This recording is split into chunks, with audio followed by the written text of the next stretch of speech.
परमपुर नामक गांव में एक बुढ़िया झुमके बेचने आती थी। सभी झुमके बहुत ही सुंदर होते थे। गांव की सभी महिलाएं और लड़कियां उनसे ही झुमके खरीदा करती थी।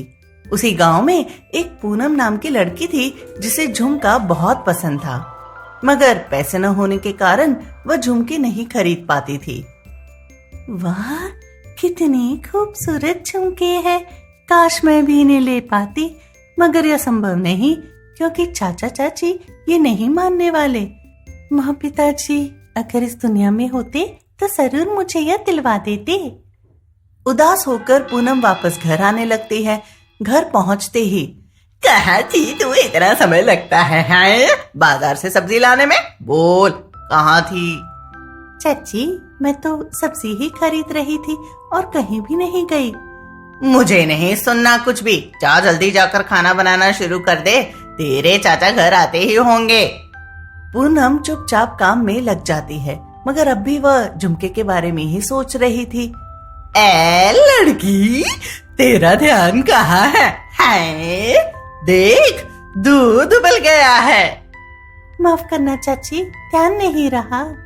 हाय हाय हाय, अच्छा आजकल तेरा ध्यान नहीं रह रहा है, किसी काम पर लगता नहीं है। तेरी ना पिटाई जरूर है। नहीं चाची, माफ कर दो, अब से मैं सारे काम ध्यान से करूंगी। हाँ हाँ, सारे काम जल्दी जल्दी कर ले, वरना खाना भी नहीं मिलेगा तुझे। पूनम अपने चाचा चाची से परेशान हो चुकी थी। वह उन लोगों के साथ नहीं रहना चाहती थी। अगले दिन बाजार में वह वापस से झुमके की ओर देख रही थी। इस बार वह बूढ़ी औरत की नजर पूनम पर पड़ जाती है। क्या हुआ बच्ची तुझे? कुछ चाहिए क्या? नहीं नहीं, कुछ भी नहीं। हड़बड़ी में पूनम वहां से निकलने लगती है। तभी एक काला धागा जो पूनम ने अपने हाथ में बांधा था वह खुलकर नीचे गिर जाता है। पूनम वहां से चली जाती है। वो बूढ़ी महिला उस काले धागे को उठाकर अपने पास रख लेती है। जब पूनम घर पहुंचती है तो देखती है उसके चाचा चाची कुछ बात कर रहे हैं। जी, आपने लड़कों वालों से बात तो कर लिया है ना? हमें कुछ देना तो नहीं है? अरे अब बिल्कुल भी नहीं। अरे लड़का जवान नहीं है, आधी उम्र का है, पहली पत्नी नहीं रही इसलिए दूसरी शादी कर रहा। जब मैंने पूनम की तस्वीर दिखाई तो बहुत खुश हो गया। बोला हाँ शादी करेगा और बदले में पैसे भी देगा। वाह, ये तो बहुत खुशी की बात है।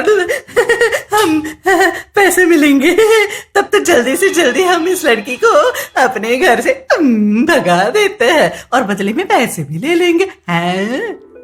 तुम मुझे कुछ भी मत बताना, हम अगले हफ्ते ही उसकी शादी कर देते हैं। चाचा चाची की बात सुन पूनम हैरान रह जाती है। चाचा चाची इतना बुरा कैसे सोच सकते मेरे लिए? मैं नहीं शादी करने वाली किसी बूढ़े से। यही सोचकर पूनम मन बना लेती है कि वो घर छोड़कर भाग जाएगी। आधी रात में अपना सामान बांधती है और चुपके से घर से निकल जाती है और जंगल में आ जाती है। उसे रास्ता समझ नहीं आ रहा था। वह एक जगह बैठ जाती है। तभी कुछ जंगली जानवर उसके पीछे जाते हैं। डरकर पूनम भागने लगती है। तभी उसके सामने वही बूढ़ी महिला आ जाती है जो गांव में झुमके बेचा करती थी। आओ बच्ची, जल्दी से मेरे पास आओ। पूनम उसके पास जाती है। तभी दोनों गायब हो जाती है और वो बूढ़ी पूनम को अपने घर लेकर आती है। आप कौन है और मुझ तक कैसे पहुंची? कल हड़बड़ी में तुमने अपने हाथ का काला धागा वही गिरा दिया था। उसी काले धागे के सहारे मैं तुम तक पहुंची हूँ। पता चल गया था कि तुम मुश्किल में हो। अच्छा, वैसे आप है कौन? मैं एक जादूगरनी हूँ। कई सालों से झुमके बेचने का काम करती हूँ और जरूरतमंद की मदद भी। तुम्हें देखकर ऐसा लगता था जैसे तुम किसी तकलीफ में हो। यह सुन पूनम उदास हो जाती है और उस बूढ़ी जादूगरनी को अपने चाचा चाची के बारे में बताती है। तुम्हारे चाचा चाची ने कहा तुम्हारे साथ बिल्कुल अच्छा नहीं किया। रुको, मैं तुम्हें कुछ देती हूँ। वह बूढ़ी जादूगरनी पूनम को सोने और चांदी के 2 झुमके देती है। ये लो पूनम, ये तुम्हारे लिए एक सोने का झुमका और एक चांदी का झुमका। सोने के झुमके से तुम जो भी चाहोगी ना वह मिलेगा, और चांदी के झुमके पहनने से तुम सभी मुसीबतों से ना बची रहोगी। आपका बहुत बहुत धन्यवाद। इतना कहकर पूनम अगली सुबह वहां से निकल जाती है और सोने के झुमके की मदद से नया घर बनाती है, अपने जरूरत की सभी चीजें मंगवाती है और एक दिन उसे रंजित नाम का अच्छा लड़का मिलता है, जिससे वह शादी कर लेती है और उसके साथ खुशी खुशी रहने लगती है। वापस कभी अपने चाचा चाची के पास नहीं जाती है। लता नाम की एक लड़की अपनी माँ सरिता के साथ एक गांव में रहती थी। लता गांव के ही एक दुकान में कपड़े सिलाई का काम किया करती थी और लता की माँ सरिता गांव के सेठ जी के घर का काम किया करती थी। माँ, आज आपका काम कितने बजे तक खत्म हो जाएगा? बेटा, 4 बजे तक आज सारा काम खत्म हो जाएगा। ठीक है माँ, मेरा काम भी 4 बजे ही खत्म हो जाएगा। मैं आपको लेने आऊंगी, फिर हम साथ में ही घर आएंगे। वैसे भी सेठ जी का घर बहुत दूर है ना? अच्छा, ठीक है बेटा, जैसी तेरी मर्जी। लता और लता की माँ सरिता दोनों काम पर चली जाती है। लौटते वक्त लता अपनी माँ को साथ लेकर घर आते रहती है। वह दोनों आ ही रही थी, तभी रास्ते में ही उन्हें कुछ अजीब अजीब सी आवाजें सुनाई देती है। माँ, आपको कुछ आवाजें सुनाई दे रही है? हाँ बेटा, बहुत अजीब सी आवाज है। चलो चलो, चुपचाप यहाँ से निकल जाते हैं। ओहो, कहीं कुछ खतरा ना हो। माँ, एक बार चलकर देख ही लेते हैं, फिर घर चले जाएंगे। नहीं बेटा, हम अकेले हैं, अभी हमें कहीं नहीं जाना चाहिए, अंधेरा भी होने ही वाला है। माँ, सोचो अगर कोई मुसीबत में हो तो एक बार चलकर देख लेते हैं ना। सरिता लता के बार बार कहने पर मान जाती है और आवाज का पीछा करने लगती है। आवाज का पीछा करते करते वो दोनों एक सुनसान इलाके में आ जाती है। दूर दूर तक कोई नहीं दिखाई दे रहा था। बेटा, चलो चलो, मुझे कुछ अच्छा नहीं लग रहा है यहाँ। आवाज और भी जोर जोर से आने लगती है। माँ, वो देखिए, मुझे तो लग रहा आवाज उसी झोपड़ी से आ रही है ना?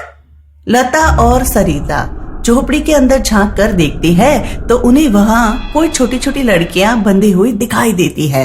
यह देख दोनों हैरान रह जाते हैं। उन बच्चियों के सामने कुछ गुंडे भी खड़े थे। यह देख सरिता लता को खींचकर वहाँ से दूर लाती है।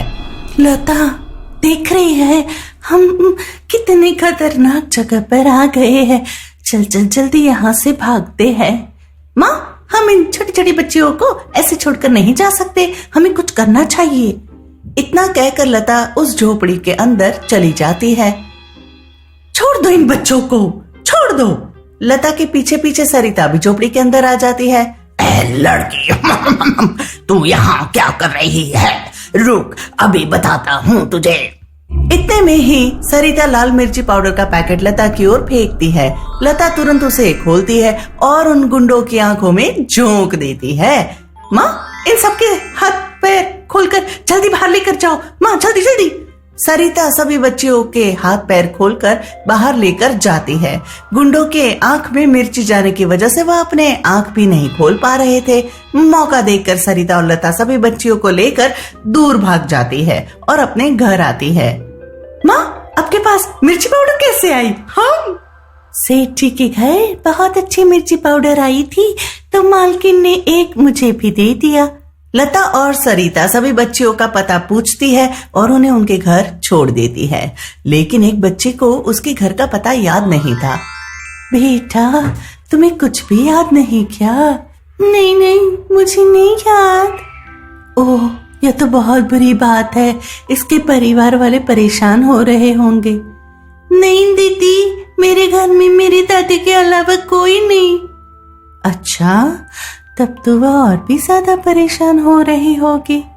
दीदी, आप चिंता न करो, मेरी दादी मुझे ढूंढते हुए यहाँ तक जरूर आ जाएगी। मेरी दादी के पास कई प्रकार की जादुई शक्तियाँ हैं। यह सुन सरिता और लता को लगता है बच्ची है इसलिए ऐसी बात कर रही। कुछ ही दिनों बाद सच में एक बूढ़ी औरत लता और सरिता के घर के बाहर आती है। बेटा बाहर आओ, देखो तुम्हारी दादी आ गई तुम्हें लेने। वह बच्ची दौड़ती हुई दादी के पास आती है। सरिता और लता भी बाहर आती है। बच्ची सारी बातें अपनी दादी को बताती है। आप लोगों का बहुत बहुत धन्यवाद, आपने मेरे पोते की जान बचाई। ये लीजिए मेरी ओर से आप लोगों के लिए। जी ये क्या है? इस डब्बे में 2 चूड़ियां है, एक सोने की चूड़ी और एक चांदी की। हाँ जी इनसे क्या होगा?